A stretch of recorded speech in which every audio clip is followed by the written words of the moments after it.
Hello class, this is Will McBurney. I'm going to briefly show you what to expect from homework 1. Now I won't do this video for every assignment, but the first assignment people sometimes have a hard time visualizing what we're asking for, so I'm adding that visualization here. This assignment is in two parts. The first is race.java. You're basically going to have two flags racing, and so here is what that is going to look like. I will go ahead. I have to drag it over just because of the way my monitor's set up. I don't want to show you my source code. But what you have here are two flags racing, a Penn flag and a Princeton flag. And at any given moment in time, either Princeton moves forward or Penn moves forward, or both Princeton and Penn move forward, or neither move forward. They move independently. There's a 51% chance that the Penn flag moves. There is a 49% chance that the Princeton flag moves. And I run this 60 times a second. You can obviously change this. Depending on how beefy your computer is, my home computer's fairly beefy, as you would imagine. Now, it turns out that while it seems like, okay, so Penn should win 51% of the time, Princeton should win 49% of the time, it's actually much, much, much more in favor of Penn. That little advantage adds up over time. So Penn will typically win this if I run this several times. But just to be clear, the idea here is that when you hit run, your flag should move. Now, you are welcome to beef this up, to do some special things with it. You don't have to use the Penn and Princeton flag. You are, in fact, encouraged to be a bit more exotic. You'll find that a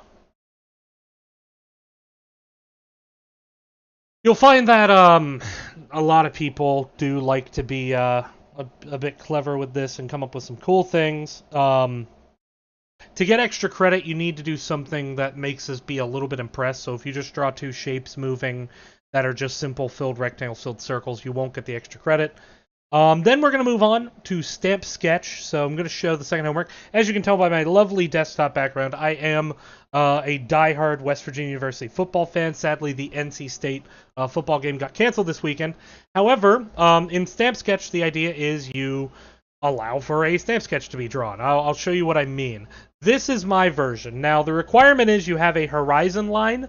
You have some randomly loop-generated background, and then you have two drawings above the horizon and below the horizon. So I randomly generate a bunch of floating Will Greer heads in the sky. I don't have a reason for this, just to illustrate that this is fine. And then the key is when you click, you'll notice that it draws a bunch of flying WVs, but they scale with the horizon. So if I click real close to the horizon, you can almost not even see it. Click up here, it's quite large. Now you can make the scale work however you want. I believe I just have a linear scale, but let your imagination run a bit. I would encourage you to not be as abstract as I'm being. In the lower horizon, you'll see that I have a football. Yay, football. So that is kind of my key. And now the big key is when you press a button on your keyboard, it randomly generates the background again and overwrites everything you previously had drawn. So I can draw a bunch more things again, and then do that. And one thing that will happen if you do this in the simplest way is if you click and drag, you can get kind of this effect. This is fine. There's no problem with this. We're okay with that.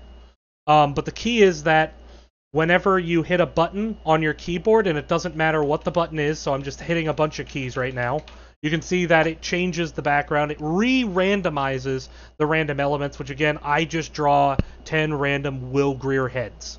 So that's the basics of this assignment to help you visualize it. Let me know if you have any questions on Piazza, and best of luck, everyone. Take care.